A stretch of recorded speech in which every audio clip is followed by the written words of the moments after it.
Ouais, 119%, ouais. Oui. Ratio.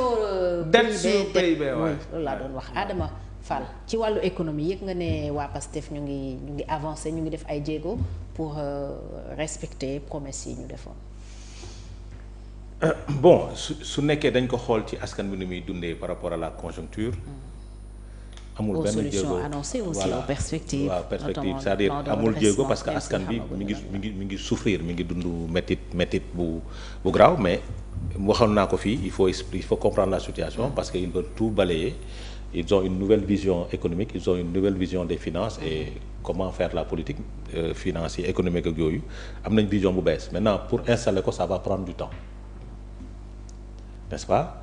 Ba ñu ñëwee ils ont parlé de souveraineté aussi wax na ko sànq ne il faut renverser la tendance aller vers le secteur primaire ak nangam sangam ma ne ko école bi nga jàngee école boobu la mais les cartésiens disent que le développement c'est par les infrastructures qu'il faut commencer donc école yi bokkul foofu la affaire bi nekk. agriculture am na infrastructure. oui mais foofu les libéraux ils voient autre chose que les socialistes donc politique yi bokkul vision yi bokkul donc c'est normal nous avons des hommes de gauche à la tête du pays donc ñoom ci situation boobu lañ nekk. Maintenant nag li ñu bëgg wax mooy situation de précarité bi ñu toll bi nga xam ne moom la population bi toll rupture bi moo ko andi. te rupture bi moo andi une situation de morosité économique parce que aussi secteur bi nga xam ne moo porté woon suñu économie mooy BTP bi dafa diig. Pourquoi? Parce que quand ils sont arrivés ils ont tout arrêté. Ils ont arrêté les chantiers, ils sont en train de faire ce qu'on appelle reddition des comptes pour xool les choses comment ça avance mu andi benn situation bu difficile nag par rapport au secteur parce que secteur BTP bi li mu doon porté en termes d'employabilité ak ay recettes day andi ay jaaxar yu bari donc beaucoup de familles yoo xamante dañ ci doon bénéficier wu tey xaalis bi circulé parce que xaalis su circulé à travers les bâtiments et trucs moom moo ciy dox donc loolu mu andi ay limites yoo xamante ne am na te loolu vision économique la par rapport à la déclaration du premier ministre aussi mu andi ay limites parce que mi ngi wax sur la pacification de l'espace mi ngi wax ay waxi dette cachée mais comme je dis dette cachée bi tappale la comme ni ko Cheikh Omar Diagne waxee ay tappale la parce que une dette ne peut pas être cachée parce que fii dette boobu fi munti am BCEAO yëg na ko FMI yëg na ko ñëpp yëg nañ ko donc on ne peut pas parler de dette cachée mais daf ñu andil benn situation boo xamante ni dafa wàcce la notation du Sénégal la confiance dafa wàcc ñoom nag ñu am politique parce que ñoom ils disaient que on peut développer le pays sans la Banque mondiale sans les institutions de Bretton Woods maintenant nag la situation bi nga xam ni moom moo fi nekk mu andi ay difficultés maintenant nag ñu dem ci marché UEMOA bi avec des taux élevés. 6-7%. Une maturité de 3 ans. waaw 5 ans.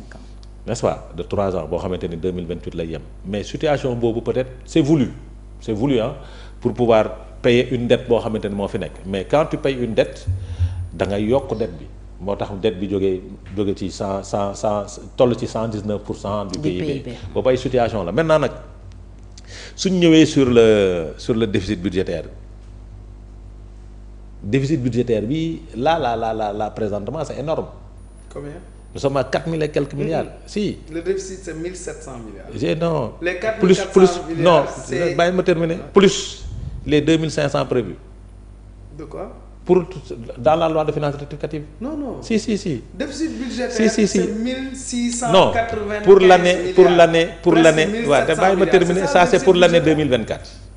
Non, 2025. demal nga lire loi de finances rectificative. soo boolee ñaar yi moo nar a toll ci à la fin de l'année 4000 et quelques milliards de déficit budgétaire demal nga lire loi de finances. 2024 plus 2025. Voilà moom laa la wax la somme. soo ko boolee moo war a nekk 4000 et quelques milliards demal nga lire la de finances rectificative demal nga lire la de finances rectificative. Déficit budgétaire bi maintenant 2024 c'était 1600 milliards. c'est 1600 1700 milliards. demal nga lire loi de. Donc additionne ça. demal nga lire loi. Non, il faut faire la différence entre j'ai dit déficit budgétaire et dégg les besoins de financement. Non, j'ai pas parlé de besoin de financement. Non, le déficit budgétaire. J'ai dit par année ça n'a jamais dépassé. J'ai dit demal nga lire loi de finances rectificative bi soo ko lire tu verras. Ouais, addis man loi de finances bi jour ba mu accès guddi gi laa ko lire. dama ne j'ai fait le cumul des deux déficits. loolu la il était combien en 2024? En 2024 il était à 1600 et quelques milliards. waaw mooy 1700 mooy environ 1700. ren day dem su demee day dekk 2000 ak 2400 et quelques milliards. Non, soo ko cumulé mooy toll 4000 et quelques milliards. Non, jamais. Maintenant bon bref on continue déficit boobu dinaa ko génneel Fatou. moom mi ngi koy seet sax moom mi ngi koy yër. vas-y Adama. n'est-ce pas donc déficit boobu askan bi dañ ko war a gis. ñu ngi lay déglu. ne askan bi daf ko war a gis. maintenant puisque askan bi daf ko war a gis on a vu que askan bi gisu ko. maintenant nag politique la politique économique la. te li ma doon wax Fatou mooy pouvoir bi ba ñu ñëwee am une vision de souverainisme li ñu waroon def defuñu ko parce que ils ont nommé un ministre de l'intérieur de l'agriculture boo xamante ni il ne fait que faire le tour du Sénégal faire du populisme on lui a demandé d'installer les nu mu tuddati les xaw ma lan affaire paysans yooyu on lui a demandé les coopératives paysannes. Jusqu'à présent juste ñu benn coopérative bu mu mettre en place il y a le ministre de l'industrie boo xamante ne on parlait de boutique témoin jusqu'à présent on n'a pas vu les boutiques témoins parce que lépp loo xamante ne dafa gis ci askan bi rek des na ci. maintenant nag suñu continuer nii parce que il cherche dans le plan décennal dans le plan quinquennal dans le plan quinquennal dans le plan quinquennal vous cherchez à réduire la dette de 11 000 milliards pour les 5 ans. ci li ma lire ci dans le document n'est-ce pas. Oui. Dans le document. On est à combien actuellement? 1600 milliards. 1695. Tu parles d'actuellement. 1695. Tu parles d'actuellement. yow actuellement nga wax. waaw plus daaw 1600 plus 1695 kay addu sama mënoo def calcul. ça te fait 3000 et quelques. demal ci. 3600 nañu dem ba nañ dem ba fin d'année. On avance. ça c'est la loi ça c'est la loi de. c'est la LFR. j'ai dit nañ dem ba fin d'année. xoolal LFI bi moo waxoon 1600 LFR bi 1695. nañ dem ba fin d'année. nañ dem ba fin d'année rek suñ ci tollee dañ ci xam. ce que je veux dire. mooy suñu tollee ci situation bi ñu am volonté de souverainisme li ma doon gëm man pour moi on peut pas développer un pays sans son agriculture. man loolu laa gëm te loolu vision la ak fit moo koy def parce que ce secteur là peut régler la question de l'emploi et de l'employabilité de la jeunesse. ce secteur là c'est un secteur porteur mais du ci ay déclaration du ci ay wax fit la moi aussi sur le plan économique vous n'en parlez plus j'étais dit que dëkk mënul développer wu sans sa propre monnaie man loolu laa gëm moo tax quand ils ont fait leur projet j'ai salué j'ai applaudi par rapport à beaucoup de questions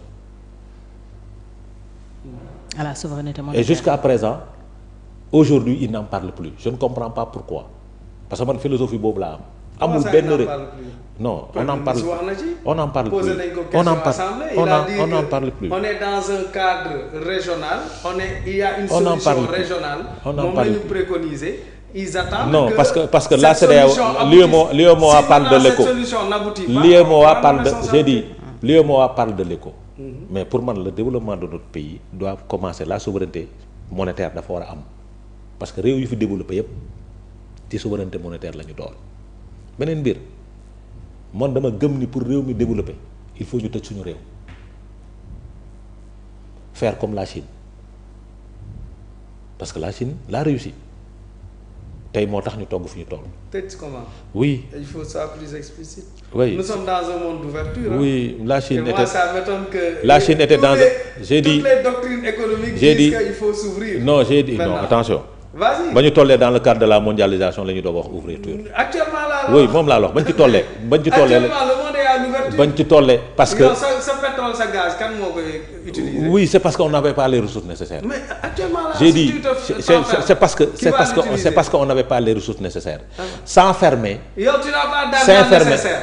Tu n'as pas les industries nécessaires. Oui mais dafa am fu ma jëm dafa am fu ma jëm dafa am fu ma jëm la Chine ne l'avait pas. Mais tu parles à bàyyi ma terminer la Chine ne l'avait pas qu'est-ce que la Chine a investi dans l'éducation dans la formation nous n'avons pas investi dans l'éducation ni dans la formation actuellement. On est en train de recruter 700 enseignants. Non je ne parle pas je ne parle pas de recrutement de 700 enseignants j'applaudis j'ai dit il faut que démarrer par la réforme de l'éducation. Bah oui, du système éducatif. On y est. Parce que foofu le développement di dooree. On est d'accord. Dans le cadre du partenariat. Dans le cadre du partenariat. balaa ngay andi transfert d'entreprise ñuy installé wu. parce que la Chine du la jox du la bàyyi main d'œuvre bi il faut aller signer des coopérations pour qu'on forme les Sénégalais en Chine et que ces Sénégalais reviennent parce que Chine loolu la réussiroon avec les États-Unis ils se sont dans le cadre du partenariat dañ dem formé wu en Chine aux États-Unis ils sont revenus développer leur pays man loolu laa gëm. loolu kay mu ngi am te non amul fii dans le cadre des coopérations amu fi. pour yow ñun on a maintenant nag non je ne parle pas de vous. c'est-à-dire xam nga problème bi. actuellement xam nga nag pas suivi le ministre du pétrole Birame Souleye. Ils ont octroyé des bourses. bàyyil di ma wax Birame Souleye à ceux qui veulent. bàyyil di ma wax nous avons notre institut dans le domaine nous avons notre institut ici au Sénégal pour le pétrole et le gaz. nous l'avons on n'a pas besoin de sortir du pays. li ma leen di wax daal mooy. bàyyi ma terminer pour le pétrole et le gaz on a installé l'institut. oui mais pour le pétrole et le gaz on a institut mais li ma gëm mooy fit mooy développer réew.